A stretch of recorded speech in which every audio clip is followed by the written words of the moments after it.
Sa China. So, modeling yard sa China sa Banday, sa Sakyo.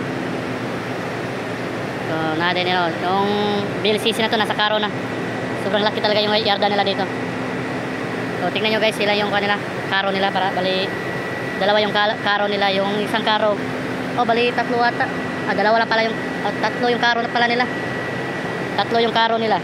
So, sa isang karo, makapasok yung, yung oil can na 30 GRT, dalawa. Pero sa BLCC, isa lang kasi malaki. Tingnan yung mga Chinese people, Chinese people. So, yun guys, ang trabaho dito hanggang kwan lang. Alas 8 na umaga to 5 PM. Pero minsan yung iba papasok ng 10 AM to 6 PM. So, one month siguro medyo 2 weeks lang yung namin dito. Yung dry dock.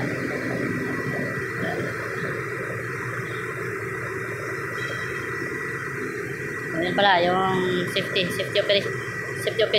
officer. So, ito yung, yung laki nito, ang parko to?